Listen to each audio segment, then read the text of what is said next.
Danas se želimo osvrnuti na jednu temu koja je u krugovima rada na sebi nezaobilazna, ponekad čak i goruća tema, a to je samosabotaža.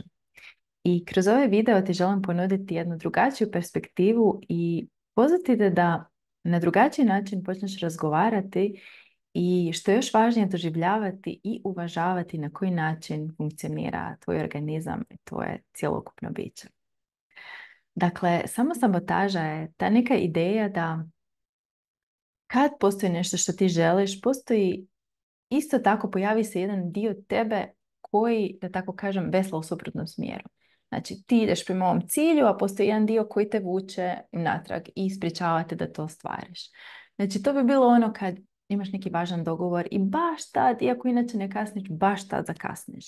Ili kad se obvežeš da ćeš nešto napraviti, da li sebi, da li nekom drugom i onda se čini kao da se to stvari ispriječi i ti to na kraju ne napraviš. Ja bih rekla da je najvažnija stvar koju trebaš znati o samosabotaži je da ona ne postoji. Barem ne na onaj način na koji si sad čula, naučila, doživjela. Nedavno sam pokrenula seriju razgovora Male stvari koje čine veliku razliku. I ovo je jedna mala ili ne tako mala stvar koja podrazumijeva zapravo veliki pomak u načinu razmišljanja i doživljavanja, kao što sam rekla, kako funkcionira naše biće. I zato bi te pozvala da izbaciš iz svojeg rječnika riječ samosabotaža. S ovim zapravo imam problem. S tom definicijom sabotera. Ko je to zapravo? To je neki tajni agent koji bez našeg saznanja, neki unutrašnji neprijatelj koji nam podmeće nogu i čini nam nažao. I što takav način doživljavanja nam zapravo čini? Stvara jedan jaz u nama. Činimo neprijatelja zapravo od samih sebe. I onda se udaljavamo od tog jednog dijela koji zapravo pokušava nas zaštititi i osigurati da smo dobro, da smo sigurni. Rekla bi da je poanta rada na sebi, odnosno ja bi taj rad na sebi preusmjerila u rad sa sobom, da dođemo do tog jednog stanja cjelovitosti, ispunjenja, zadovoljstva. I mislim da dugoročno nije održivo da to radimo na način da sebe činimo neprijatelja. I ono što se uglavnom predlaže kad mi identificiramo te sabotere je da ih se riješimo, da proguramo kroz to, da se izazovemo svejedno u tu sljedeću fazu rasta i razvoja.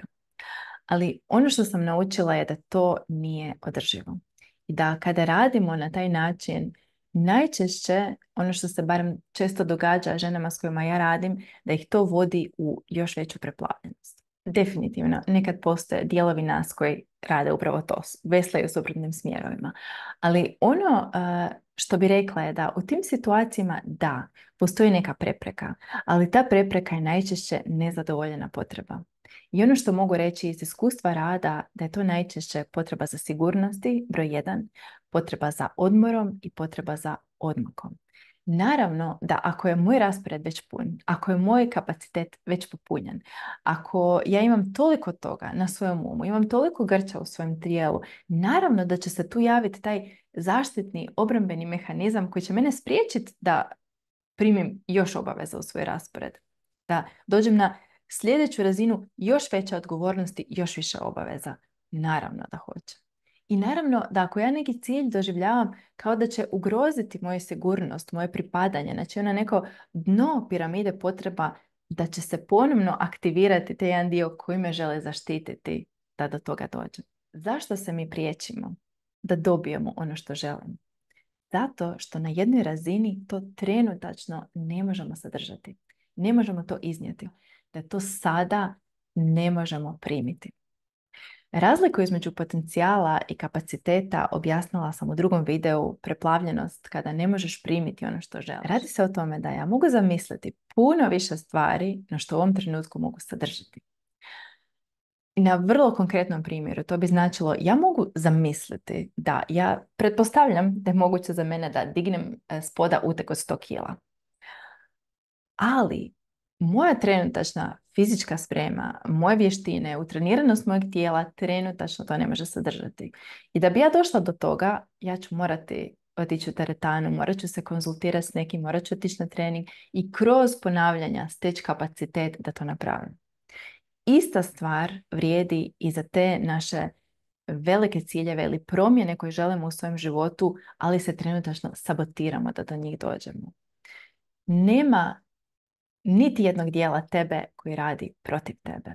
I jako, jako je važno ova promjena u tom načinu shvaćanja, u načinu poimanja sebe i svojih obrambenih mehanizama i kako funkcionira naše tijelo. Jer je to razlika u tome da li radiš protiv sebe ili radiš sa sobom. U ovoj prvoj varijanti ti ćeš se pogurat, ti ćeš se isforsirat i vjerojatno ćeš doći do tog nečega. Ali dobre su šanse da s druge strane nećeš biti zadovoljna, ispunjena, nego u burnoutu i u preplavljenosti. Jako je lako, pogotovo ženama, servirati tu ideju da nešto s njima nije u redu. I kada ne postigneš taj neki cilj, ne ostvariš tu neku promjenu koju si željela zato što si se sabotirala, onda se pojavi taj osjećaj, mora da sam ja nesposobna, mora da je to zato što je sa mnom nešto krivo.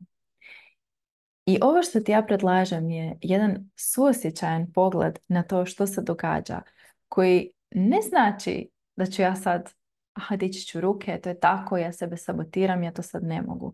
Ne, nego pristup koji će uvažiti, ovdje postoji neka nezadovoljena potreba, postoji neka nesigurnost koju ja još možda ne percipiram.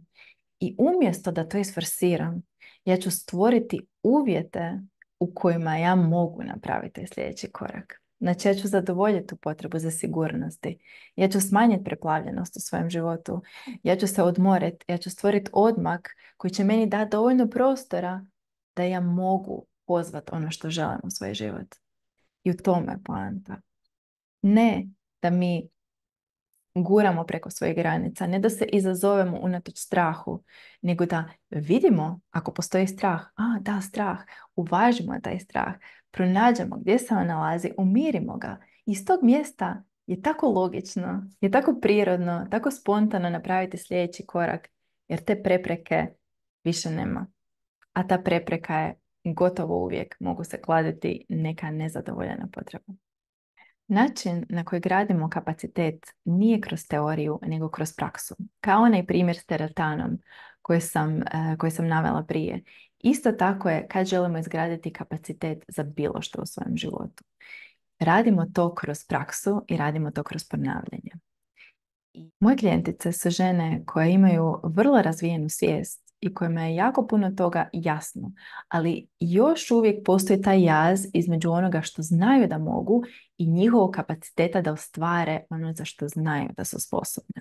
I ono za što im ja držim prostor i ono u čemu im pomažem kroz utjelovljenje, kroz te somatske, dakle tjelesne alate im pomažem da utjelove taj potencijal, da prevedu svoje želje u stvarnost kroz male održive korake. Postoji jedan kratki spoj, ja bih rekla, što sam primijetila. Na jednoj razini, možda to nije čak svjesno, mnoge žene misle, ako ja prestanem biti stroga prema sebi, ako se prestanem kritizirati, forsirati, kažnjavati, malo teška riječ, ali mislim da je ponekad je to prisutno. Znači, ako prestanem raditi sve te stvari, ja sebi dajem dozvolu da ne napravim ništa.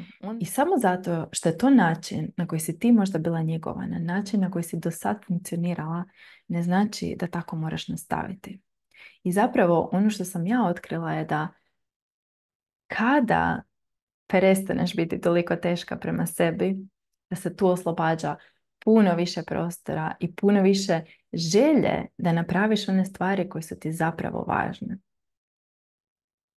Jedan nježniji pristup ne znači da ćemo dići ruke od svega. Više ne raditi ništa, reći, ja sad nemam za to kapaciteta, ja više ništa neću napraviti.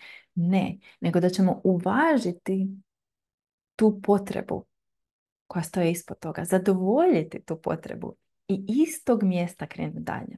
Dakle, da ćemo stvoriti sebi te uvjete da mi možemo lakše krenuti dalje, da to bude više u skladu s nama i da ne forsiramo, nego da iz tih zadovoljenih potreba to bude sljedeći logičan korak.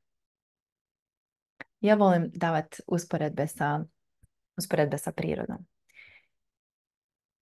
Da bi ta sjemenka koju stavimo u zemlju, da bi ona proklijala, njoj trebaju pravi uvjeti. Treba joj sigurnost zemlje, treba joj mrak. U jednom trenutku je treba mrak. Onda joj treba toplina, treba joj sunce. I kad se svi ti uvjeti zadovolje, ta sjemenka će proklijati, jer što će drugo sjemenka napraviti? Tako je i nama prirodno da želimo ići dalje, da se želimo razvijati. Kada se to ne događa, kada zaglavimo na nekom mjestu, to nije zato što sebe sabotiramo, nego zato što smo preskočili neki temeljni korak, neki temeljni uvjet koji nam je potreban da bismo procvale. Iako ti ovaj način rada sa sobom, ne protiv sebe, nego sa sobom, zvuči dobro. Jedan način rada gdje preuzimaš odgovornost, ali to radiš na jedan nježan i uvažavajući način. Ako ti to zvuči dobro, pozivam te da istražiš linkove u opisu ovog videa za načine na koje možemo raditi skupa.